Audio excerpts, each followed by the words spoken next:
screen. And I hope you can all see that. Coming up on the screen now.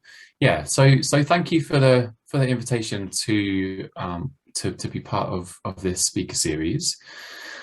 And I would like to speak, I guess, quite broadly around how I see the climate change story is evolving in the UK through a lens of sort of shifting sands, evolving story of public opinion, the way that we think about and approach public engagement, and then as a kind of consequence of that, maybe some thoughts and reflections on how we need to be thinking about strategic public engagement and campaigning as we move forward. I guess the sort of broad idea that I would like to get across, or the argument I want to make, is that we've made a lot of progress in terms of public opinion, public engagement, campaign strategy on climate change over the last decade or more, but that there's still a long way to go, and the stories we tell, the narratives we craft as we sort of move forward through energy transition towards net zero are really crucial, critical piece of the puzzle. And I'll offer some reflections around that theme today. So it's obviously been a significant year politically for climate change, but as well as COP26 in Glasgow, there was domestically quite a bit of movement on climate change and energy policy as well. So sort of long awaited, somewhat delayed net zero strategy from the UK government, which, like COP26, is certainly not perfect, but it does contain, I think, some of the building blocks that for a long time have been missing. Specifically, what does this transition look like across different sectors? What specifically are the things that are going to happen across different parts of society, different parts of the economy? Because every single sector is changing, needs to change over the coming decades. There's definitely some absences.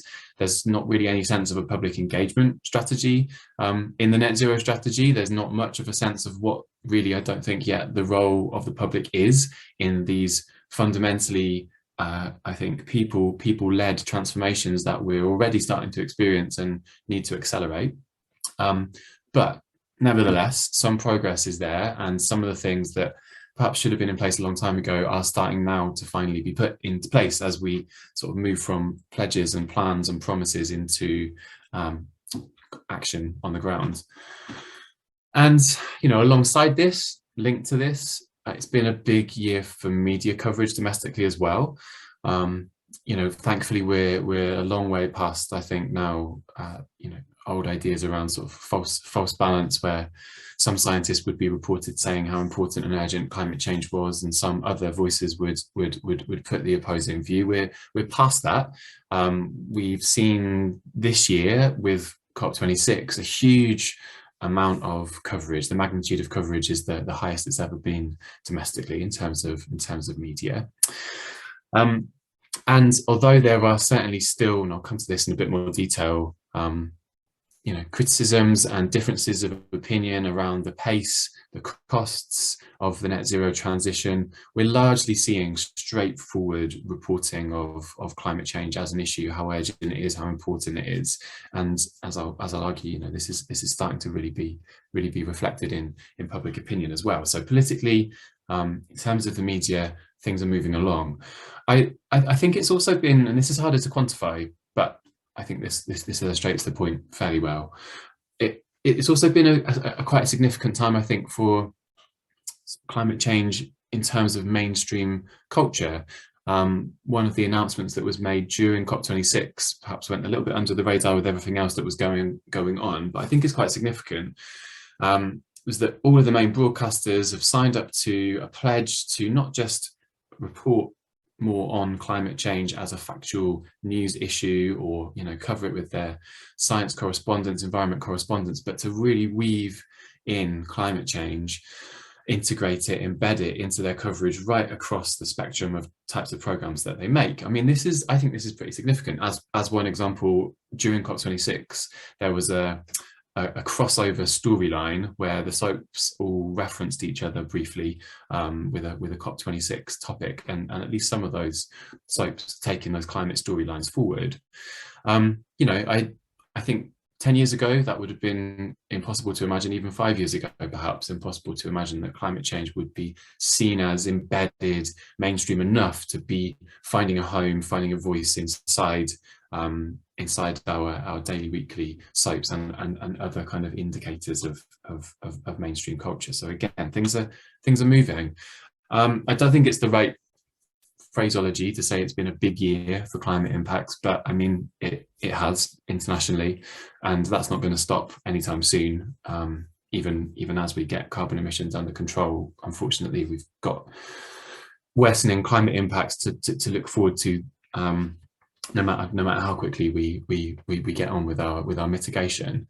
But it's certainly true that domestically, still climate impacts, extreme weather are starting to bite. But more than this, I think, you know, because we're thinking about narratives, we're thinking about stories today. What's important, I think, is that increasingly you see statements like this from the business secretary, straightforwardly, unambiguously linking climate change to extreme weather and saying, this is what we've got to look forward to, or worse in the future. And therefore that narrative, that plank of the narrative that was really hard to nail down for a long time, you know, it's for good reason in some ways. Scientists didn't really have the capabilities to attribute specific storms and extreme weather events to climate change for quite some time. That field has moved on, but I think along with it, media reporting and the general discourse on linking extreme weather and climate change has moved forward with it as well. So that's another important step forward, I think. And so, you know, correspondingly, because of all of these things and more, it's been a big record-breaking year for public opinion on climate change as well. And this is a continuation of a multi-year trend that started back before the pandemic. I mean, you can see it in the graph on the right there from Ipsos Mori's data, but I could have picked any number of other data sets as well. This is a good one for tracking. Rewind to sort of the end of the 2000s, the beginning of the 2010s. In the middle there would have been the Copenhagen UN Climate Change Conference, 2008, 2009, the onset of the global recession, big bursts of skeptic activity around that time, leaking emails from the University of East Anglia, alleging that there was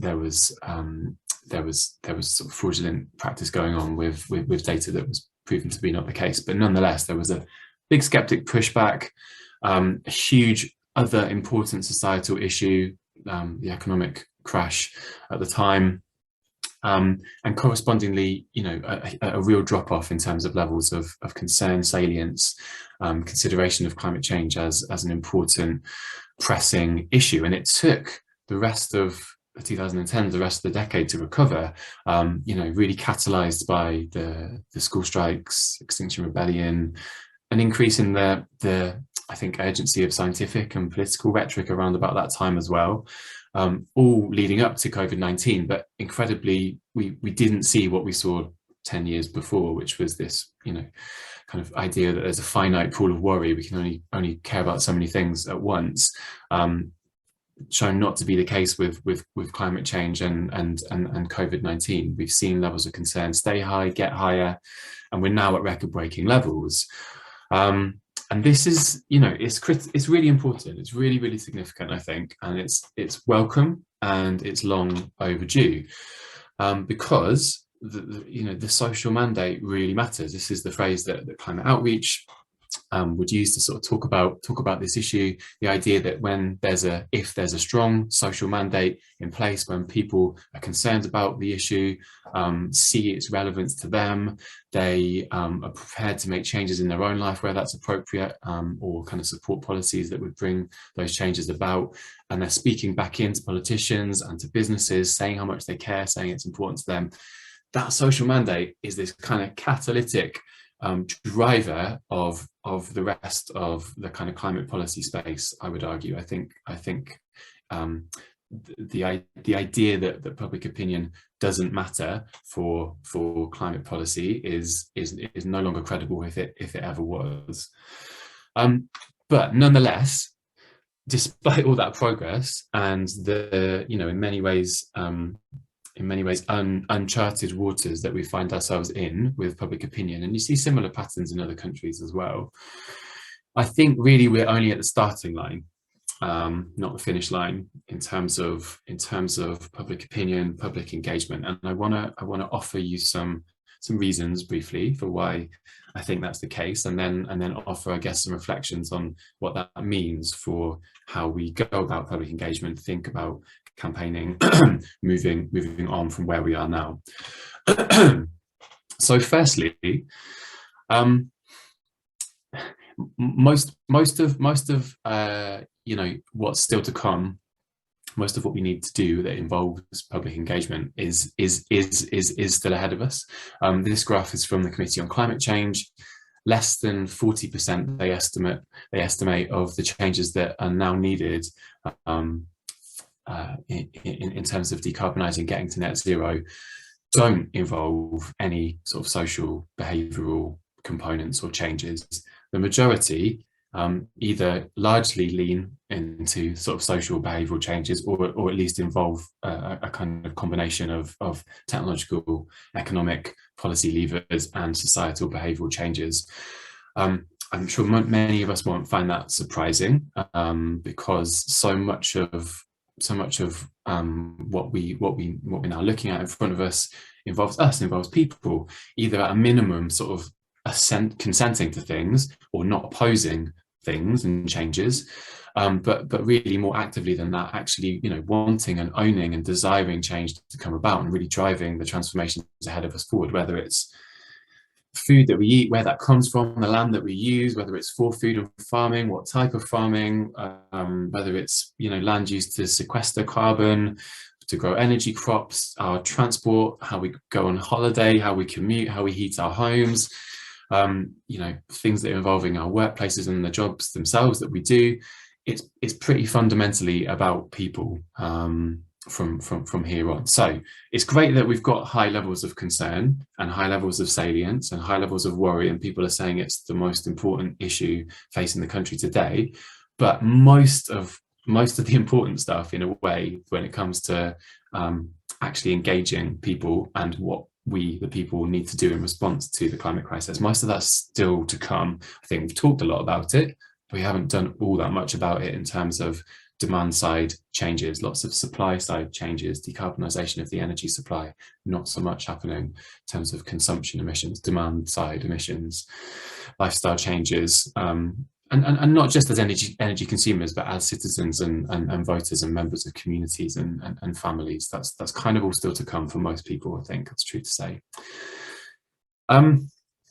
Yeah, second reason why I think we're at the starting line, not the finish line yet. There's a big thorny issue, and it's right that it's thorny, I think. I don't want to suggest that I'm dismissing it at all, around this idea of sort of fairness. Campaigners talk a lot about a just transition, but I think fairness captures it in a bit more of an everyday, intuitive way, really. Who's going to pay for these changes that are coming down the line, and also who's kind of facing the risks of the changes, whether that's to jobs or other kinds of risks, who will reap the benefits, whether that's to jobs or other kinds of benefits to our health, to our well-being. There's a range of possibilities in terms of how these transitions ahead of us could unfold, and they come on top of very real, very genuine, very valid concerns about inequality, cost of living, that mean that there are some really genuine concerns around where and how and to who the costs, financial or otherwise, of the net zero transition will fall. Who will bear those costs, as well as get the advantages from it. And so there's actual kind of, I won't say objective, but progressiveness of the policies, I guess, that are rolled out, and then there's also perceived fairness, and both of those two things are important. They're not always exactly the same. and whilst these concerns are really valid and genuine, I think, and have to be taken really seriously, there's also waiting in the wings a number of, I would say, bad faith actors. So folks like the Global Warming Policy Foundation, who have now rebranded as the Net Zero Watch group, who are arguing that because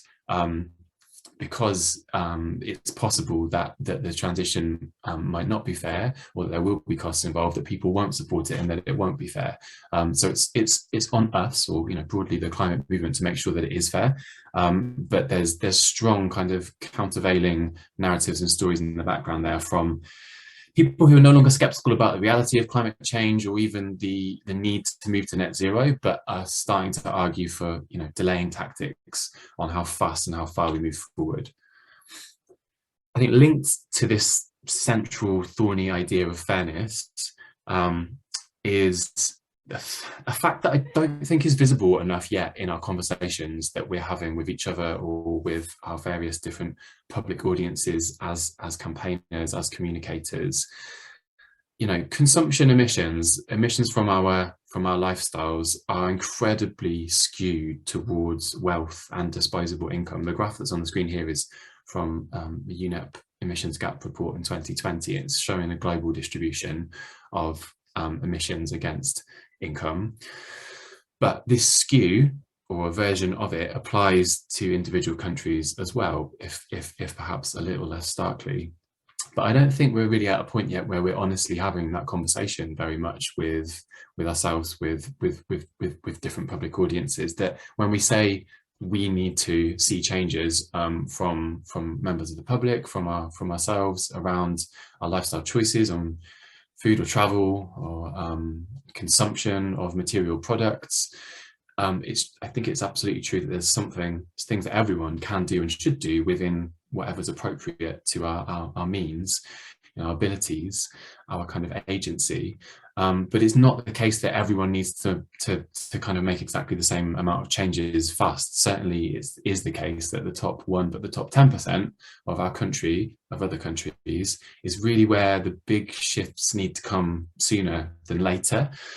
And I think if we did get into a position where it felt that the majority were picking up the tab financially, or in terms of convenience, for lifestyle emissions that were really concentrated at the higher end of the earning spectrum, then we'd have a problem. And it's not clear to me that we've yet kind of avoided that perception at all. These conversations feel like they're still to happen. And yeah, last point, I guess, to make about this before suggesting some reflections on the way forward. Again, linked to fairness, we've got some incredibly exciting, I think, industrial transitions ahead, whether it's in the North Sea and offshore oil, or whether it's like in the in investment that's pouring into the Northeast in various different ways for green industries, green jobs. But these industrial transitions need to be owned. By that I mean psychologically, politically, as much as financially, by workers as well as bosses, and by workers, people who work for these companies, industries, and their families, their communities, because there needs to be a depth of support in there for these changes. Otherwise, I fear that if there isn't, and these are kind of changes dictated from on high, or dictated from Westminster centrally, that it will only take a by-election or two with populist candidates standing on again perhaps bad faith local jobs ticket that isn't entirely accurate and truthful, to just sort of really throw a spanner in the works with some of these transitions. So we really want that depth. It's got to go beyond, I guess I'm mirroring what I'm saying about levels of concern. It's got to go beyond, yes, we're concerned about this, yes, we care about this issue. It's really got to get down to a depth of ownership and buy-in to all these changes right across society. So I hope that, I've persuaded you there that the climate story is moving on. It's come in a positive direction in terms of public engagement and where public discourse is at. But I think that from here, we do need to think a little bit differently about research and practice on public engagement, and the sort of way forward of campaigning as well. So I want to briefly make that case, and then I'll stop and we can hopefully have some discussion around this. So on the research side, I wonder whether we're measuring what matters when it comes to public opinion. I mean, my background is in psychology, but I've worked in lots of sort of mixed interdisciplinary teams at Cardiff University, people doing lots of mixed methods work with opinion polls, but also lots of in-depth qualitative work, looking psychologically, sociologically, geographers, looking at this question of energy transitions and public engagement with the transformations ahead. But in terms of what kind of gets the attention, gets the traction, I think we are still in a process of kind of adjusting our mindset collectively away from celebrating, rightly to an extent, the level of support for the sort of broad sweep of net zero policies. You know, in principle, do people support frequent flyer levies, electric vehicle subsidies, phasing out gas boilers? The graph on the left says yes, and I think that's been the case for a while. In principle, do we support the energy transition? That's been the case for a while. I think that there's a nice strong affirmative yes in there. Where it gets more complicated, and predictably, inevitably, I think, is where it's made clearer in research, there might be a cost to you. This might inconvenience you or financially cost you more. And then you see in the graph on the right, levels of support start to drop. So to take the kind of frequent flyer levy example, it's gone from 68% down to 32% support. That's quite a lot of difference. I think on some level, the graph on the right is probably a bit more accurate in terms of capturing the real level of support for some of these newer, as yet untested really policies, things that are still yet ahead of us. But I still don't think we've quite got the hang of it, perhaps, in terms of really what these questions are getting at. Because if you take the frequent flyer levy example again, when we say to people in a survey, do you support frequent flyer levy, even if it costs you more to take a flight? Well, if that's asked of a sample of 1,000, 2,000, 5,000 people, the majority of those people won't be frequent flyers, actually. That's, the clue's in the title. It's only frequent flyers that will be made that will need to pay more for that policy. So I don't know exactly what the answer is, and the next slide answers it a bit, but I think we're stuck a little bit between moving, which is good from these in principle hypothetical measures of support for policy, which are easy to agree with, to something that's a bit more situated, realistic, that actually somehow picks up these ideas of fairness and justice that I've been talking about previously. And I do think that deliberative engagement is one answer to this. As I said, there's obviously a long history of sort of academic and some practitioner involvement with deliberative, qualitative work, thinking about how people engage with climate policies in different ways. But I would say that the Climate Assembly UK from a few years back was sort of the first time that was taken seriously in mainstream policy, or the idea that deliberative work with the public is part of climate policy. That felt like a big shift forward.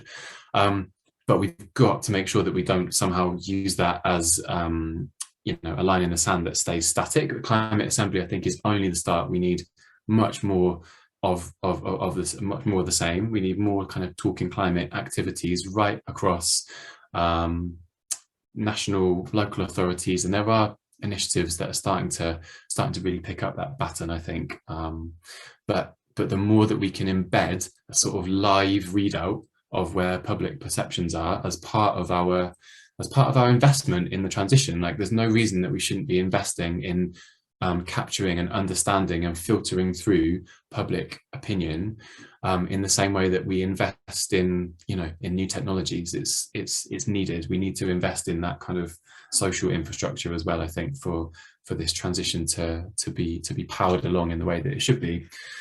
And we also need to take the views and the perspectives of people within the industries that we like to talk about from a distance transitioning seriously as well. It's been really great to see how successful recently the Cambo protests and demonstrations seem to have been, with Shell pulling out of that new oil development. But for the tens of thousands of people and their families and communities that are already in the offshore industry in Scotland, then ideally we want the drive for change to be owned by people from within those industries as well. So I think there are some really good examples of this work starting to happen. Friends of the Earth Scotland and Greenpeace and Platform working to listen to oil and gas workers about their working conditions now and what their hopes would be if they did want to transition to more low carbon jobs. We need those voices, I think, alongside the outside campaigner voices pushing everything along sort of politically. And I guess just to finish with sort of, I mean, this whole presentation has been about thinking about narrative, thinking about stories, but just to really underscore, I think, how crucial sort of stories on the ground are. I referenced the Climate Assembly a few slides back. I don't know if you've seen this documentary that I've got a screenshot of on the slide here. It's really worth watching if you haven't seen it. It's on iPlayer still at the moment. It follows some of the people who took part in the Climate Assembly, and it's just the most fantastic bit of climate storytelling I think I've ever seen, in a kind of British UK context. It is about climate change, but on the other hand, it's really not. It's about these people's lives and who they are and their backstory, and then weaving climate change into that rather than I guess the other way around. And one of the projects that I've been working on this year, and I'll be working on continuing into next year, is kind of working with a group of 3 regional local journalists who are looking for sort of new, interesting, unusual green transition climate stories, making sure that they're seen and reported on by local media and local press, local radio, that local politicians are hearing about those positive stories from constituents as well.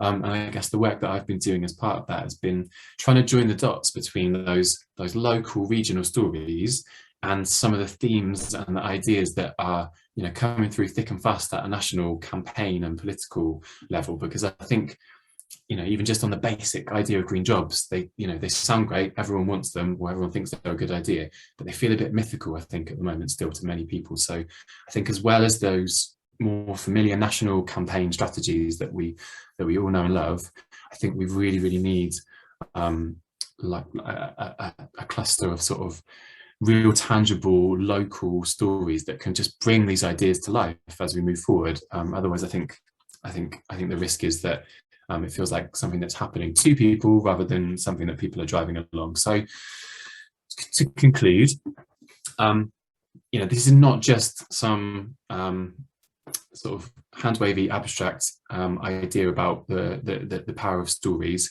It's not just about getting the narrative right. Net zero policies have to actually be fair and just, and have to do right by people. But even if they are fair and just, they have to be widely seen to be so, I think, and there has to be a sense of buy-in and ownership by the right people. By the right people, I mean not just the sort of environmentalists pushing these ideas forward, or kind of elite policy think tanks, or even academic commentators, I think, as well. And that's where I think, as well as all those, we know the policy levers and the economic changes and the technological developments are absolutely critical, and we can't do it without those things. But the wrong stories hold everything back. The right stories drive everything forward. So I think the narrative battle is as important as all those other strands of the net zero challenge.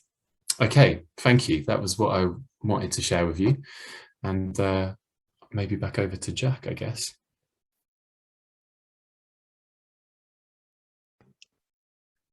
Yeah, I'm currently attempting to get my camera to work again. I exist again? There we go. Thank you so much for that, Adam. That was brilliant. Really interesting stuff. So if anyone has any questions they would like to ask, please feel free to throw them into the Q&A or the chat, and I'll pass them on. To get us going, I have a few questions of my own that I would like to ask while people kind of think of what they want to ask you. So the first one is maybe more about kind of methodology things. You talk about that maybe we're not quite encapsulating the best way to be, we're not quite encapsulating people's genuine opinions and like what they actually like, if put in the genuine situation, what they would think about kind of green initiatives or this kind of transition that needs to happen. And obviously there's always going to be limitations to the polling, the survey methodology. And I wonder what you think, whether there's any credence, even though you wouldn't be able to do it on such a large scale, to doing something more experimental, like kind of, you know, choice experiments where you actually kind of put people in situations where they have to make a decision that may have an effect or something. What are your thoughts on that? Or do you think that polling just needs to improve in terms of how it is asked? I think maybe a bit of both. And I guess these days I'm looking at this quite, I guess I've always kind of been sort of split my identity a bit between sort of, you know, academia and researcher on one side and practitioner on the other. I guess these days I'm probably looking at things more through a practitioner lens and thinking like, how do we come up with the right kind of raw materials and ingredients that we really need to fairly and accurately like characterize where public opinion is at, so that can, because that has a sort of social norm effect in itself, right? If you read lots of polls that say people don't care about X, people don't care about Y, or, you know, as soon as you tell them what it costs, the support falls through the floor. That's got its own kind of campaign impact if that gets widely reported. So we want to capture it in the best way. I think, yeah, I mean, my own doctoral studies was quite experimental work, and kind of showing people little vignettes and written accounts of things and asking them to rate how persuasive and how convincing they thought different arguments were. So I think certainly experimental work has got a role in there. There was one report that came out really quite recently from the Onward think tank, which is a kind of centre-right sort of think tank, I think. And they'd done some interesting work looking at perceptions of net zero. They'd had another crack at this idea of like, how do you best get at something that's sort of realistically capturing meaningful support for these kinds of issues? And they created, I have to get this right, they created something they called it like a net zero index. I actually wonder whether they've got the closest to it quantitatively so far, actually. So they've got sort of, they're factoring in the sort of the likely time frame within which it's going to come in, the sort of an estimate of how much it's going to cost. So they've actually put some cost estimate on it, rather than just saying this will cost you more, this is going to cost you more.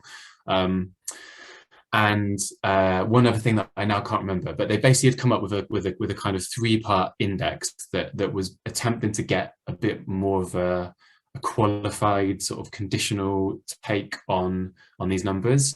I mean, I didn't show any of these figures today, but just very, very broadly, I think they sort of landed somewhere in between those two graphs that I showed, between, you know, hypothetical in principle, do you like this? This is going to cost you in your pocket, do you like this? You know, the index comes somewhere in the middle, and I think it's just one of those ones where I think it's a bit of a moving target, isn't it? You know, with such a live issue like this. It's hard to get it exactly right, and any research will be to some extent a kind of approximation, a bit of a contrived situation in some ways. But I don't know, there's just something about the fact that we've waited so long to get these kind of ceiling effects on concern and worry, and I'm so happy they're here. But I worry that if we kind of celebrate that too much, and then we don't pay attention to really where basically the devil's in the detail with this stuff from now on, I think. Then we're missing out a kind of pretty critical component of what we need to drive the campaigning forward. Yeah, I've got a few questions coming through, which I'll say in a second, but it's interesting what you say about it falling in between the two graphs, because I did think that, you know, as soon as you say, because there was one statistic on those two graphs you showed that really surprised me, which was about how much there was a drop off in the sustainable pension fund from being really highly supported to suddenly being very much like very, very low levels of support.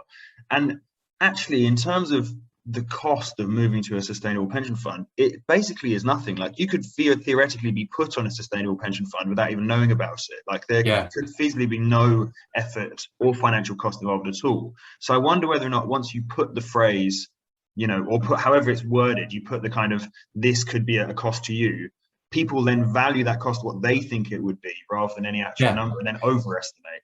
Yeah, you need, exactly. I think you have to, if you're going to start to say this is going to cost you something, it might well do, depending on who you are in this you know scenario. There's kind of got to be some bounds on that, some parameters, because I think like you say, like with that question, if it's the case that in fact it doesn't have much impact, then it's, what are we learning there? You know, same with the frequent flyer levy. Only some people will pay more on that. But have we communicated that yet? It's bound up with that idea, I think, that, you know, we've all got our part to play. Well, yes, but it's kind of quite it needs to be disaggregated quite a lot across different audiences, I think. So moving on to some of the questions that we've received then. So this is a question from Micah, which is just wanting to know more about Net Zero Watch and how they influence the narrative. Micah says not from the UK, and so this was the first time hearing about it. Okay, yeah. I mean, good question. I mean, I think nobody quite knows how much they influence how much they influence public perception directly is probably pretty minimal, but I'll just briefly rewind the story a little bit. So Global Warming Policy Foundation, where for quite some time, I guess the most visible, most contentious sort of climate skeptic lobby group in the UK, you know, the skepticism discourse has obviously shape-shifted around, you know, since the start, and back in the day it was possible and feasible, and as we all kind of know, lots of oil companies and their lobbyists did exactly this to sort of pour uncertainty on the science and suggest that the actual knowledge base was not as secure as it really was, and that's moved on through various iterations. But until, I would say, over the last sort of 3 years, Global Warming Policy Foundation have been pretty quiet, and across the British media there've been very little in the way of critical, skeptical comment or analysis of any kind. That's changed recently, in that there's been a sort of bit of a flurry of critical kind of media response to things like heat pumps and the costs that they would potentially incur, people having their boilers taken out, which would be linked to that as well, meat taxes, various other policies that if you want to spin in a negative way, you quite easily can. And Global Warming Policy Foundation, somewhere in the middle of all this, and as we've come through the pandemic, kind of rebranded themselves as Net Zero Watch. And so they're now focusing on the costs of the net zero transition as they see them, emphasizing, I guess, worst case scenarios. And I would say essentially playing on people's genuine concerns and fears that that, I don't know, I mean, you know, on in one sense, like a government that has you know, overseeing sort of austerity to pay for a banking crisis, and where, you know, a pandemic has hit extremely unequally to people across the socio-economic spectrum, you could see an argument, why should we expect, you know, the government to particularly make this a fair and just transition? So they're genuine concerns, I think, but Net Zero Watch are picking up on them, I would say, in a bad faith way. They don't want the transition to happen. They want to slow it down. And they work really they try to influence media coverage. So they're kind of whispering into the ears of editors as far as anyone can make out. And it's kind of there that they have their impact in terms of the public discourse, I would say. Okay, thank you very much. So we've got another question here from Zach, which is, okay, so I'm just going to read this because it's a bit long. Hi, thank you so much. Regarding perceptions of fairness, I've always wondered if the perception that everyone equally contributes to consumption emissions and thus must contribute equally to their reduction might tire out the general public. Do you think that public knowledge of the skewed contributions of consumption emissions might drive support for institutional changes like net zero policies? Great, yeah, great question. I agree that I think it has been a problem that there's been this implicit or sort of tacit suggestion that, you know, this is on all of us, and it's complicated, isn't it? Because I think on the one hand, I believe, and I think that's there's good evidence for that, you know, that we certainly can't just sort of absolve, you know, individuals and citizens and groups of people of any responsibility whatsoever to be agents of change and make changes ourselves, because it's exactly that agency and that drive and that desire, going back to that climate outreach diagram, I guess, that often, if not causes, helps to drive forward the other types of change that we need to see. So it's kind of two sides of the same coin, isn't it? I think, you know, individual change being the change that you want to see, kind of thing, and system changes around you. But at the same time, it doesn't take much reflection, and I think people do that reflection to see that, you know, the simplistic idea that if we all do a little, we'll achieve a lot is just kind of nonsense. And you know, we had a lot of that in the bad old days of early kind of lifestyle change campaigning, I think. Then it all went a bit quiet, I would say, for probably 10 years or something, where people didn't really talk about the things that you could do as an individual, because we'd sort of called ourselves out on it, really, and said, like, come on, there's structural things at play here. It's not about whether you've washed up your Marmite pot or not. But I think now we've almost gone full circle, but we need to be smart and savvy and more sophisticated about it. So I think we cannot do this transition without certainly some people making some, in some cases, significant changes to their emitting high carbon footprint, or at least finding a way to kind of rein that in financially so that it subsidizes the changes that other people will be presented with or be asked to make. So I do think it is a kind of, it will potentially be a key to unlock a new sort of phase of talking about lifestyle change, but in a bit more of a mature way. I think the obvious counterpoint to it, I guess, would be how's this gonna land with the 10% who do have the highest emissions, which I think, like, let's not be under any, I mean, I don't know who's on the call today, but let's not be under any illusion. This is not some kind of you know, the super elite kind of like yacht owning group. This is people who work in universities potentially. This is people who work in charities potentially. This is people who are in the civil service potentially. Like, they're not so different from, I'm sure, networks that many of us might have ourselves, even if we're not we don't quite fit the bill, maybe because we've got to grips with the carbon emission side of it. That statistical relationship between disposable income, essentially, you know, and your carbon footprint is there.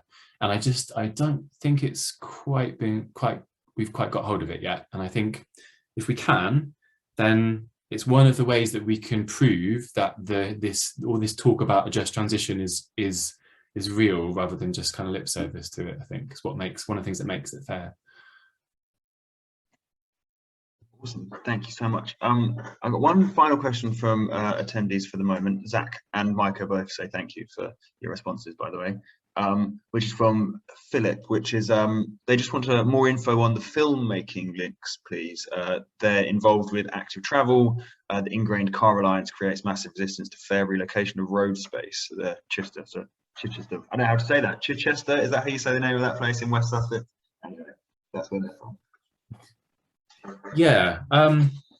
So on the filmmaking side, so the initiative that I referenced was led by a group called Albert, as in the Albert Hall, and they I think have kind of come out of BAFTA as a group, and it's kind of like the film TV industry's sort of lead on sustainability. And I really rate what they've done, actually. I think they've done a really good job of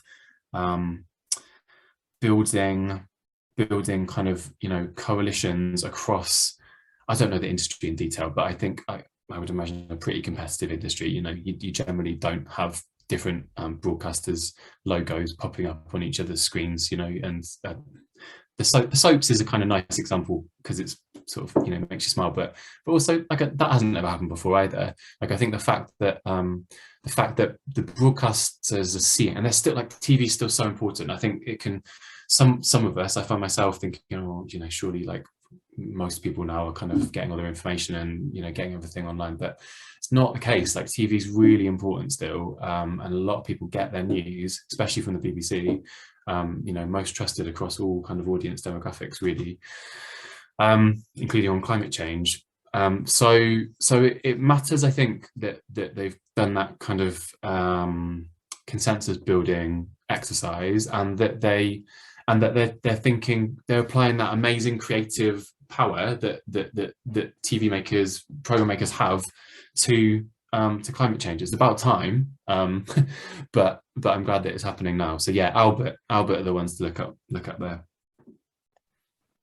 Thank you so much again. So I've got a million more questions, but in the interest of time, I'll try and pick some of the most important ones. So The one thing, going back to something that you mentioned before, about the kind of the net zero watch and these kind of you talked about this, what is it, kind of, I can't remember the word for it now, this kind of think tank that is kind of slightly right leaning, and that made me think about the fact that there's it reminds me of the argument that people often make about how the Green Party just steal votes off of Labour, right? And then actually a lot of people who work in the Green Party say, well, actually, when you look at some of our swings towards us, we take as many people from the Conservatives as Labour. Do you think that one barrier to support for environmental change is that it is seen, at least at the moment in this country, as a very left-wing thing and not seen as that bipartisan an issue? And, you know, given the, you know, the decade or so of Tory governments that we've had, evidently a large proportion of the population leans more right than left, and therefore that might seem kind of, you know, inaccessible to them as an idea.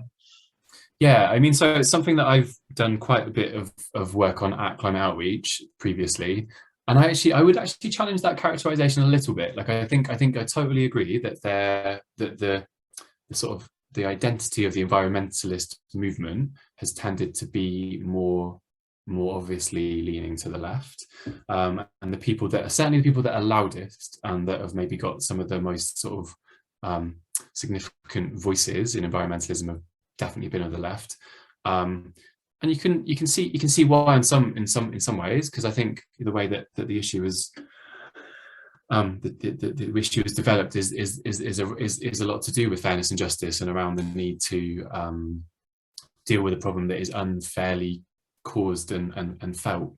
Fundamentally, I think it is, you know, fairness is right at the heart of it. But on the other hand, you could also make the case that, you know, there's strong roots of environmentalism in conservatism as well. Just the word, you know, conserve, and sort of the ideas of stewardship and responsibility and kind of intergenerational responsibility to pass on a better world to your children, you know, than your parents did to you. You know, respect for and appreciation of the natural world. You know, these are all really core kind of centre-right conservative values and ideas. And I think actually certainly compared to other Anglophone countries, the UK has largely avoided the polarization that we see in America, Australia, Canada, on climate change. Canada's not quite so much, but certainly more than here still. And I think that's, you know, there's been a lot of work that's been done over the years. Like Climate Outreach did a lot of kind of research on how can you have a more constructive conversation as climate campaigners with centre-right audiences. One of the big projects I worked on last year at Climate Outreach was called Britain Talks Climate, and that's kind of dividing up the country into 7 different segments, different values, different political views, but arguing that in every case you can, if you want to, engage those different public groups. It means kind of having some different starting points, different assumptions, having some different conversations about what that means. So I've always been, you know, I'm always happy to sort of say, like, I'm not a conservative. That's not my political views and values. And I don't think it's useful to sort of drag everything into the middle and have some centrist sort of like fudge of, you know, everything and nothing as a climate story. But I will always, I think, really believe in the idea that there's got to be a kind of pluralistic take on climate change. There's going to be different governments in power. People think differently to you, have different values to you. Every single political tradition needs a strong climate story, and I'm all in favour of every political tradition having that strong climate story. And, you know, in some ways, helping it along the way, I think, is up to everyone to do. So 2 really short questions just to finish off before we say goodbye then. Firstly, obviously you titled your talk Narrating Net Zero, and I'm interested what you think about the phrase net zero, because I remember I kind of promoted this event in another Green Party Facebook group, and someone pointed out that actually what we want is zero emissions, not net zero. So, and then just so that I get them both out now rather than taking up any more time as well, what do you think about the kind of phenomenon that often support for things increases after it's been legislated for? So I wonder about this idea of, do we, you know, raise public support so that we can legitimize legislation? Or with like seatbelts, you know, there's that famous thing of before they brought in seatbelts, 70% or something people said they wouldn't have them, and then afterwards 70% were like, no, this is a good idea. So do you think it's best to go for support first or legislation first? And also the net zero question. Yeah, I mean, I guess like the other recent example of that is kind of plastic bag charge as well, where people were absolutely fine with it after it happened. I guess I don't. I'm slightly suspicious of that with the kinds of, because I think they're not just little tweaks and changes. I think if they were, then yeah, like let's just do it and kind of pick up the pieces afterwards, and it'll probably be fine.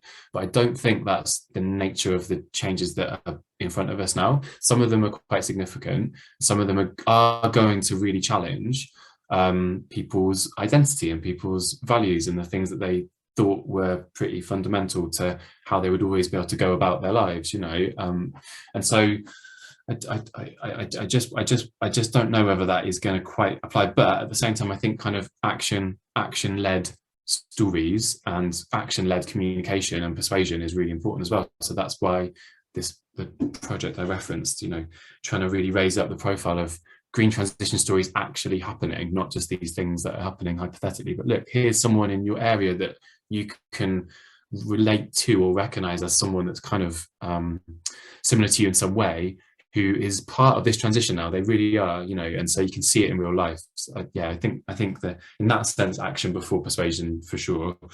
Yeah, and net zero. I mean, I think it's actually a fair challenge, because I think I've probably fallen into the sort of habit of using that just to refer to the broad direction of travel. I think we've got to keep open the idea that this is still nowhere near enough. And that the net in net zero is doing a huge amount of work, potentially, depending on where you look, and that there's a lot of assumptions being baked into projections about lowering our emissions, which involve using a lot of land for capturing emissions through trees, even in the most benign way, or technologies that essentially don't really exist yet, etc., etc. So I think it's just a case of kind of, each time we kind of crank the handle and move on, like we've gone from having 80% emissions to a kind of net zero target. I hope and I believe that will also move and change and develop. And the closer we can get to actual zero, the better. But for now, I think it's an imperfect but probably reasonable policy and kind of policy framework to get compromise around, especially internationally. Amazing, thank you so much. There is one comment here, it's not a question, so we won't ask you to go back to it, just from Philip, who makes an excellent point that seatbelts have made drivers feel safer and therefore actually increased risks to active travel collisions, so to cyclists and pedestrians and things like that. Yeah, so obviously I suppose sometimes when you bring in these things, when you just legislate for something without actually testing to see what the effect of it is, then actually it can end up having a backfire effect in certain areas. So that's an interesting point, at least these smaller things. But unless you have anything you'd like to say on that, we can end it there. So it's been brilliant having you here, Adam. Thank you so much. I still have a million more questions to ask, but I know that we're already at our hour. But maybe I'll email them to you if we can have a further discussion. And I don't know if there's any way you want to just quickly plug yourself, and if people want to get in contact with you, they want to maybe collaborate or hire you or do anything like that, or whatever, or just ask you a question, if there's anything that you recommend as a way to do that. Yeah, sure. I mean, I'll put the link to my website in the chat, and you can get a bit of a sense of how I'm working there. But I mean, it's broadly across the kind of ideas that I've been talking about today. And yeah, do get in touch. Do get in touch through the website if you'd like to keep the conversation going. Thanks for having me today. Appreciate it. No problem. Thank you very much for being here, and a Merry Christmas. I mean, because I live in the academic year world, because it's the end of term in 2 days, I'm thinking it's already Christmas time. Even though it's Christmas. I think it's Christmas close enough now, isn't it? And yeah. I can see you've got polar bears on your jumper. Which I do. Yes. Both Christmassy and climatey. That's true. I'd like to pretend that I deliberately straddled those two ideas, but actually this is just my only Christmas jumper, and I thought, let's make it a bit Christmassy. But I like it. You've made me feel even better about my jumper. So on that note, we'll end it there. So you're getting many thanks and goodbyes coming in from the chat. So I'll reiterate what they said. Thank you very much. And yeah, thank you to everyone for coming as well. Like I say, the talk will be available hopefully in the next day or two on the YouTube. I will send an email out to all of the attendees. So the website link I'm putting into the chat now, just because yeah, therefore everyone can see that. Adam, your chats are going just to me, basically. Oh, sorry. Just, yeah, no worries. So yeah, you'll be able to find it all on YouTube. Everything will be available there, and Adam's website address is there for everyone, so that you can go and look up what he does and see more about that then. But we won't keep anyone longer than we have already, which is on the normal time. So thanks very much, and goodbye. Cheers, bye.